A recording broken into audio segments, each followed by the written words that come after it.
Hello my friend and welcome back to my channel for the weekly weigh-in where I walk you through my results for my weight loss journey.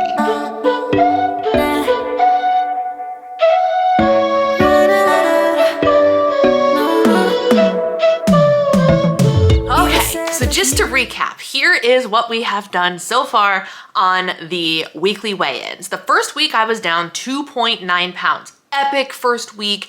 Really awesome. The next week, I suffered from PMS, so I actually ended up doing a no weigh-in. I ended up doing a no weigh-in day because mental health. As I said in that video, there will be some months where I don't feel like weighing in during my PMS weight gain is going to bother me, and then there will be some months where it probably would trigger me and it would behoove me to not end up weighing in just for the sake of mental health. Mental health is super important in any journey, my friends. This journey through life, mental health is important.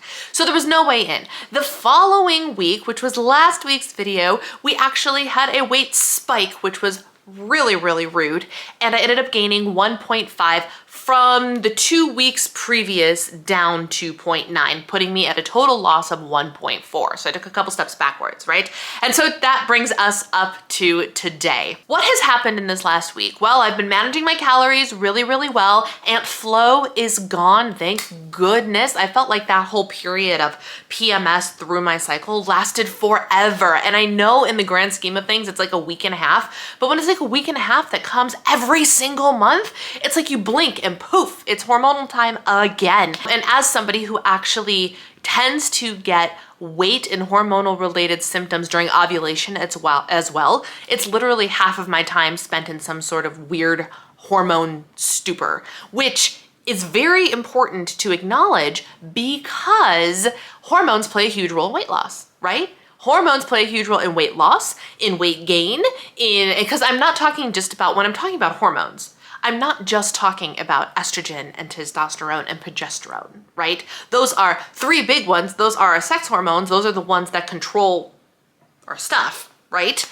Yes, and a lot of our bodily functions and how our bodies react. But there are other hormones that also are at play here. Our hunger hormones are hormones. Our thyroid hormones are hormones. Our stress hormone, cortisol, is also a hormone, right? So there are a lot of hormones. So when hormones get out of whack, we're not just talking about the big three. We're talking about a lot of different things that can get pushed out of whack with hormones. And so having hormones in flux literally half the time can sometimes, especially for women, make this really daunting. You just have to keep going and trust the process. That's the big ticket item here. And that's exactly what I did this past week.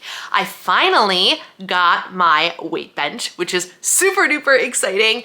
For those of you that don't know, I have been longing to get a weight bench down in my home gym because my favorite weightlifting program, which is on the Beachbody, now called Body, B-O-D-I app. I am not a Beachbody coach. I don't use any of their supplements or anything, but I love their workout programs, full disclaimer. So I have subscribed to Beachbody for several years now, and I just absolutely love it. The weight training program Lift 4 completely changed the way my body has had lack of muscle, meaning it put muscle on my body in ways I didn't think were possible, which has been amazing. And what started as a love for Les Mills Body Pump and going to classes in a pre-COVID time with my friends in Chicago, that started my whole love for weightlifting, and now I have a love for weightlifting because lifting heavy things makes me stronger. Yes, it'll tone me up. Yes, it'll do all those things.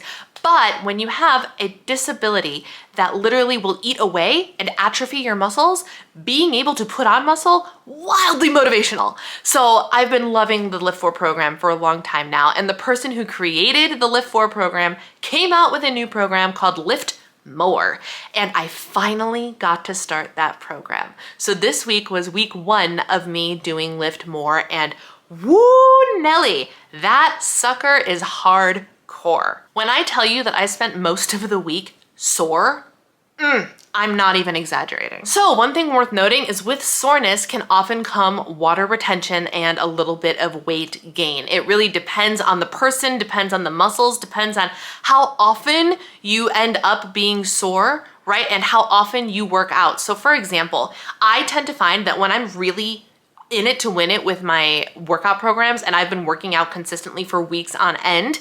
Even if I end up sore, the weight gain, the trauma, if you will, from the weight training workout is less extreme than when I just start. So I actually expected things to really kind of go haywire this week because I started doing a very intense weightlifting program. Something worth noting, keep in mind, as with everything, keep in mind this is my journey, this is my body, everybody's journey and body function differently. Remembering that I have a disability, when I say my workout was really, really intense, I mean intense for me. There are a lot of people that if they did the workout at the same level I did, they would be like, I could do this sleeping. It's so stinking easy. And yes, that's true.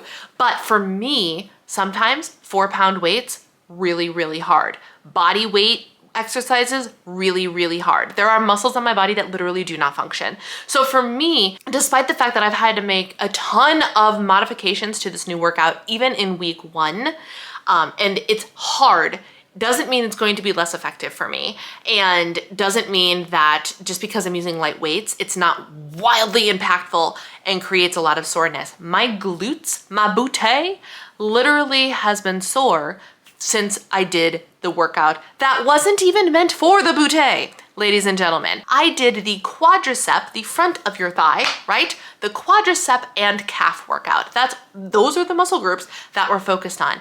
And somehow, some way, I squatted in such a way where my booty, my gluteus maximus, I have all sorts of different names for the booty muscle, was sore for days. 3 days before it felt normal again. 3 days. And it wasn't even the glute workout. By the time I was just not sore anymore, I had to do the glute workout. Oh my goodness. Anyway, all of that to say, I actually expected the scale to not really do a whole lot this week, and drum roll please, I lost a pound, which is awesome. So where does that put me in the grand scheme of total weight loss of my goal of losing 37 pounds by November 14th?